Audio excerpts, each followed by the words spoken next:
Welcome to the Litigation Psychology Podcast, brought to you by Courtroom Sciences. I am Dr. Bill Kanasky, here with two very good friends, long-term colleagues, clients, Mr. Jamie Weiss, Thomas Segars from Ellis and Winters up in the great state, the Tar Heel state, by the way. I'll leave it at that, North Carolina. Jamie, how's it going up there? Pretty good. I think we're having weather like you might be having today, Bill. I think it's going to be in the 70s, which is a miracle for this time of year. Hey, listen, I got sunburned last week, and I'm not, listen, whether you're in Texas or Chicago, I have no sympathy for you. I mean, come on. I mean, the Sunshine State's where it's at. Tom, how's it going up there for you? Everything's great. So enjoying the Tar Heel State, finally getting some Tar Heel State weather. Well, yeah, it's we badly need spring to settle in here. It's that damn groundhog is what it. I blame the groundhog. Don't trust that guy. Tom, can you tell us a little bit about the firm? You guys have been around a long time. I've been working with you guys forever on some huge cases. Kind of give us a little just 30,000 view kind of snapshot of the firm, kind of where you've been and where it's going. Sure. So our firm was founded in 2000. I joined the firm in 2003. It is a pretty unique place, I think. It is a primarily litigation boutique, although we do have some real estate transactional attorneys who work with us. But the founders of the firm, I think there were 11 of them at the time, came over from a larger regional firm, wanted to have a little bit more autonomy, wanted to have a little bit more flexibility in the way that they serve their clients. And so we presently have a little over 30 attorneys. We're in Raleigh and Greensboro, those two offices in North Carolina. Yeah.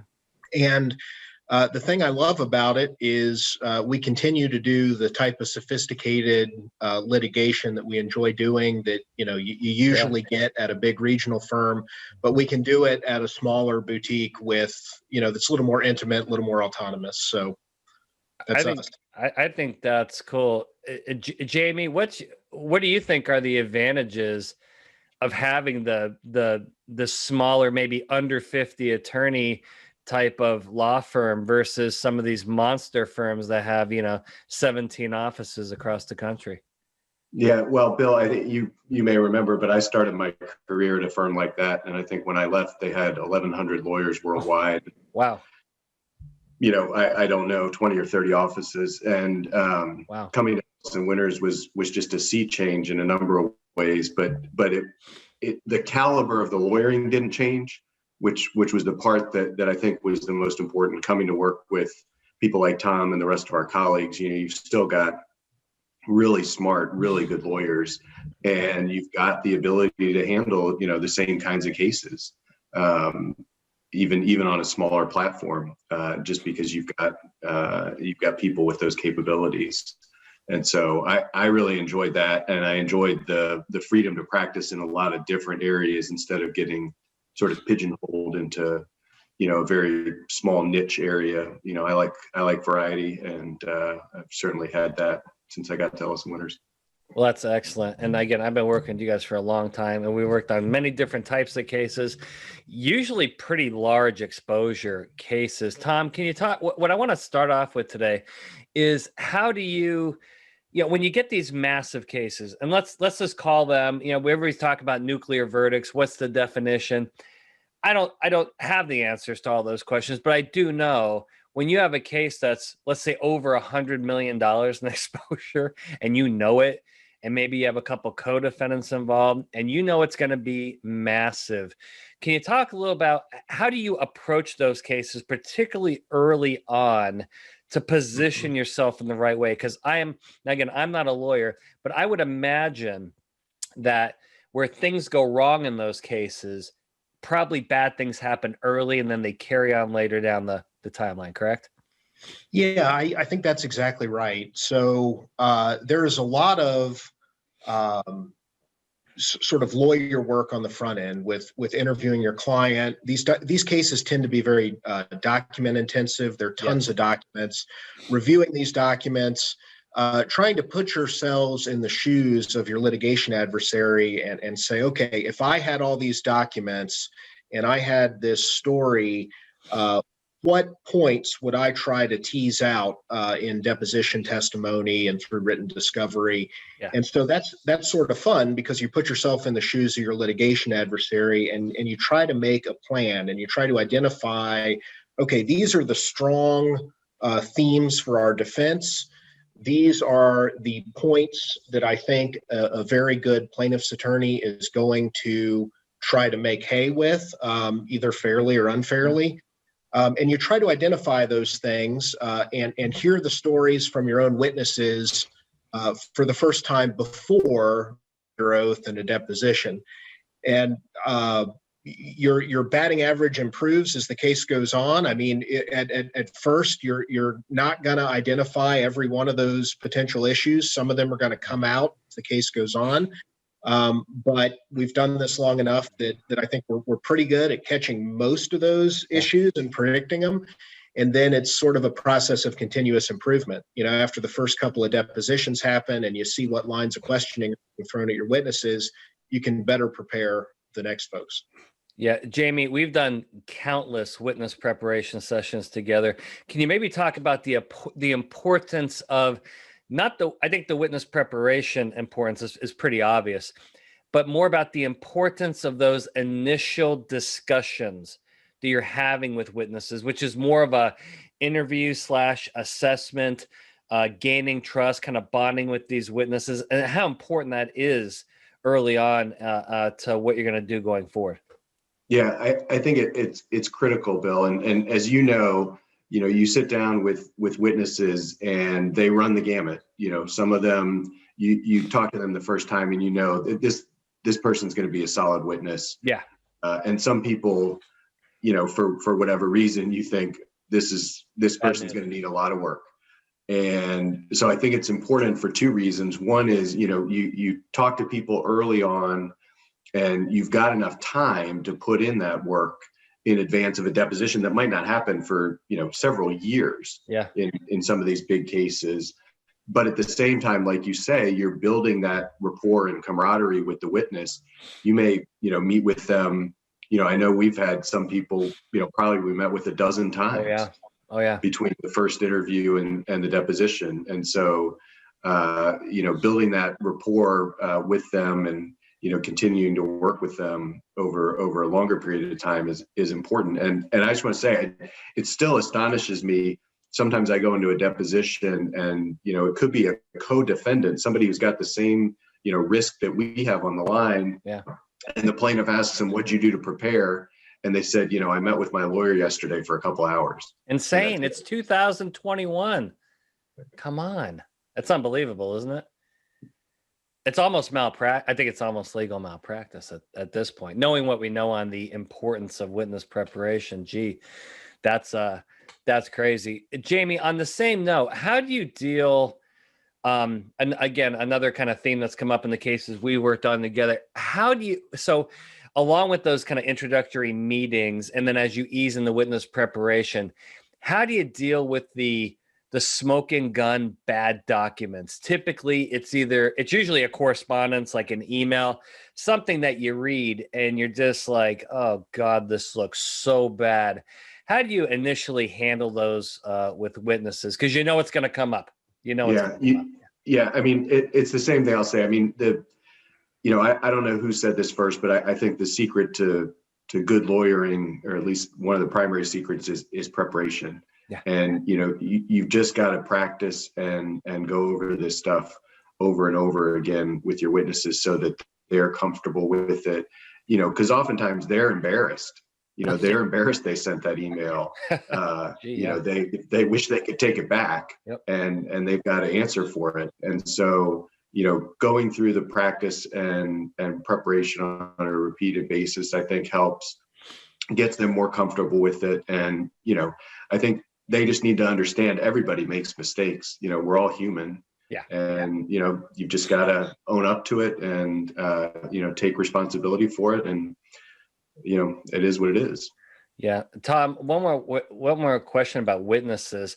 How do you, I have found in 17 years of doing this, I'm not sure there's anything more difficult than dealing with the witness that is the former employee that is likely left under bad circumstances, but now they're a key factor in your case.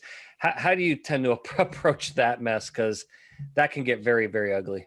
Right. Well, that can be a very difficult situation. And I guess the first step to take as an attorney is to figure out whether you can represent that witness jointly with your client. Sometimes you can, sometimes you can't. That's a matter of ethical rules. If you can, that makes it a lot easier.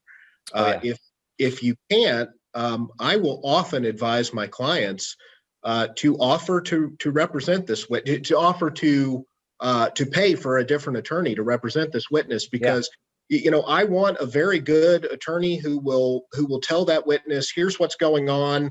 I know you left the company on bad terms, but your interests are to do well in this deposition, and in that regard, they're aligned with your former employer. So it's much easier to have that conversation when the witness has someone who she or he feels like they can trust, that is working for them. And I've had some clients resist that, but I think it's money very well spent to put that witness at ease. Yeah, no, I think you're totally right, because obviously there may be a motivation to torpedo your case, which is what you don't want. Let's shift gears a little bit and talk about the use of mock trials and focus groups in some of these big cases. The one thing that I really like working with your firm is you guys are very aggressive and you're very proactive early. We're not doing mock trials on the eve of trial, doing them very early, more to assess cases, figure out what's going to work, what's not going to work. We've had several cases whereas, okay, do we admit liability? Do we blame an empty chair? Do we blame a co-defendant? Jamie, can you talk a little bit about the importance of doing these mock trials and doing them the right way? Because what I have seen, particularly with in the insurance defense industry, unfortunately, is they're trying to squeeze a 2-day mock trial into 1 day to save money. Whereas a lot of these issues are very complex. There's a lot of documents you have to go over. There's witness clips. Can you talk about kind of not just the value of mock trials in these large exposure cases, but the value of doing them the right way so you're getting answers you can actually use further down the road in litigation? Yeah, well, I mean, it's like the saying, garbage in, garbage out. I mean, if you try to condense something, you don't get all the evidence that a real jury is going to see in front of your mock jury, then, can you really trust the results that you're getting back? So, yeah, I mean, I think it's critical. And when you're talking about the potential exposure, it's not a time to try to cut corners and say, I'm going to save a little bit of money on the mock trial. I mean, with the amount that you risk losing a trial, you might as well invest that money to try to get something that's, a usable result. Particularly early on, you can evaluate whether there are pathways to settlement, and you know what your risk is as you're starting the case, rather than right as you're getting to the courthouse steps. Yeah. Tom, can you talk a little bit about the importance of having somebody play the role of plaintiff's counsel that is a badass? I remember our little case. We got a badass to be the plaintiff attorney, and boy, we got clobbered. Can you talk about the importance of really you got to have a heavy hitter to take your best punch during the mock trial. Otherwise, I really think maybe your results may not be very valid or reliable. Yeah, I think it, to Jamie's point about garbage in, garbage out, you're trying to simulate what this is going to be like. And when you are dealing with a very skilled adversary, you want to make that case as persuasively as you can, because that's what you're going to face in trial. And it doesn't do you any favors to sort of give that short shrift. In fact, I mean, for your own knowledge, your own decision making, you've got to see what that's going to look like. And one thing I'll say that this goes to witness prep and to mock jury. I think it's important to show mock jurors and to show the witness, what opposing counsel is going to be like, because that can be incredibly off-putting to someone. If you have opposing counsel and she wears sweatpants to every deposition, or an opposing counsel who gets up and walks around the room, puts their feet up on the table, the first time that happens, I mean, a witness is sitting there in a very, stressful environment anyway. I mean, all of their sort of preparation can just fly out the window when something oddball like that happens. Yeah. And so, I think as silly as it is, it's important not to just match their intensity and their substantive persuasiveness, but, show a little bit about what they look like and how they behave and how they act. Well, there is this, Tom, you are legendary. And again, we won't mention names. You have some legendary impersonations of some pretty famous plaintiff attorneys that I think is exceptional when you're putting, particularly in witness preparation, to prepare these witnesses more for the psychological attack that they're going to get. It's not just the bad documents. It's the level of aggression. It's the attorney becoming condescending, sarcastic, some of the table pounding that goes on. Jamie, can you talk about the importance, like when you're doing mock questioning with the witness, how you kind of almost have to be a jerk. Like you really, really want to role play what that adversary is going to be like. And if they're an adversary that is very aggressive, then you got to be very aggressive in your mock questioning. On the other hand, if it's one of those questioners that's more the Columbo kind of laid back, I'm going to be nice to you and start a conversation and be your buddy, I think you need to role play that style. Would you agree? Yeah, I agree. You do need to show you need to show the witness what they're going to see in a deposition. And I think, one of the greatest compliments I get, after a deposition is when the witness comes back to me and says, man, you were harder on me in our prep than the lawyer was in the actual deposition. But, to your point about Tom's impressions, you're in these big cases, you've got dozens of depositions, you're spending all the time with the lawyers on the other side. It's easy even for someone who's not as skilled as Tom to just, try to do the kinds of things that they do, whether they're, a slow questioner, rapid fire, you will have seen it before and you can execute that in preparation. I think that's really important to give the witness, as close to a, live exercise as you can get. Yeah.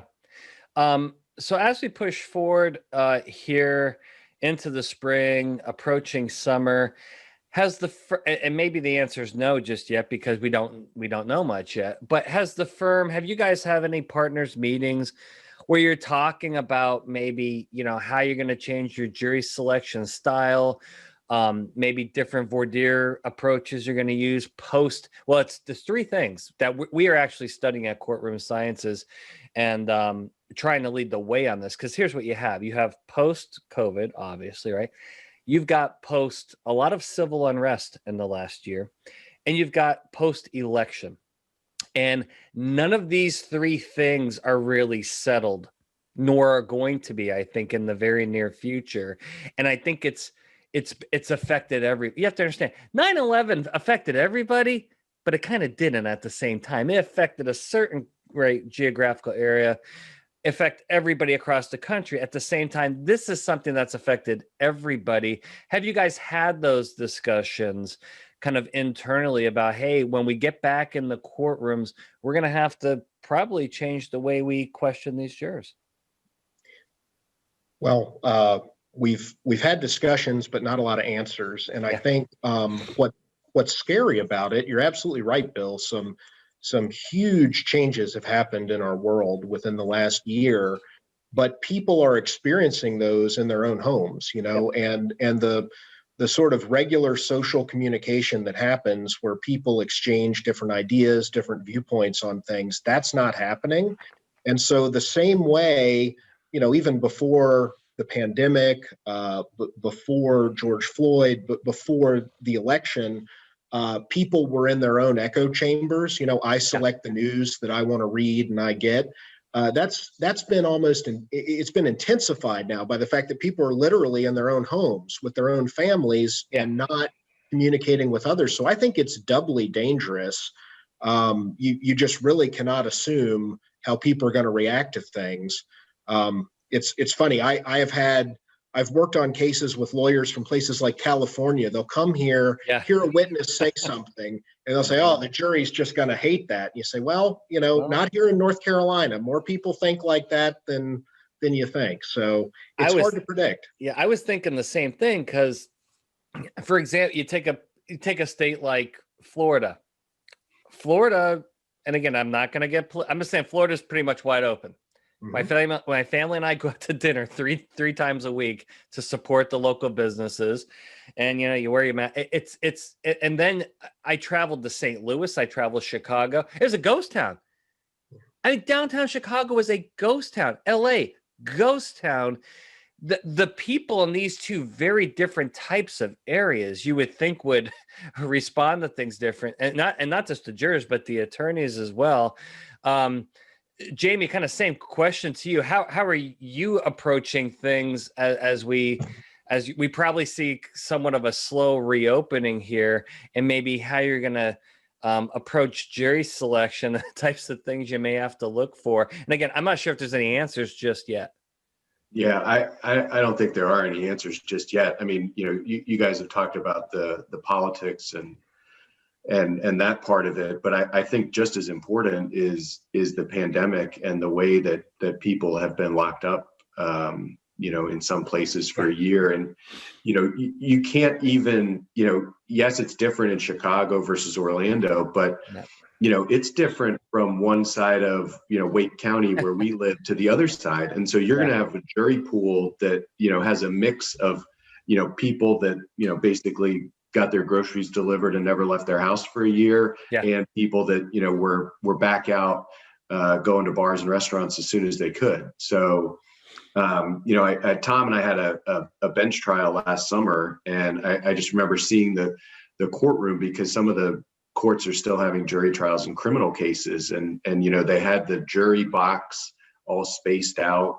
and just, I mean, you can imagine somebody that has been on lockdown trying to adjust to having to be indoors for a trial.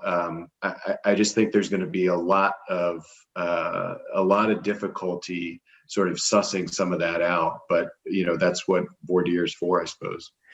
Yeah, it's quite terrifying, and I think you're going to see again, probably. I think jurors were different, obviously, in different regions of the country to begin with. Now it's going to be just another couple layers of complexity, and we're just going to have to take it week by week and do the research as jury psychologists and share that with you guys, and hopefully, I do think that's actually going to, I would think.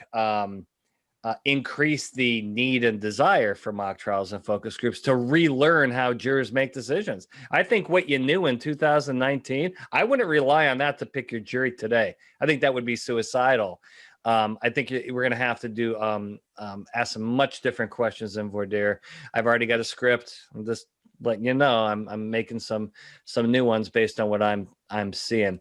Let's wrap up the podcast with your experience. This is such a popular topic. We've done 2 podcasts alone on this specific issue. Dying to hear your experiences with this. The Zoom or WebEx or whatever you want to call it, deposition, number 1, your experiences. And number 2, is this here to stay at some level due to the staggering amount of cost savings and efficiencies it builds? Tom?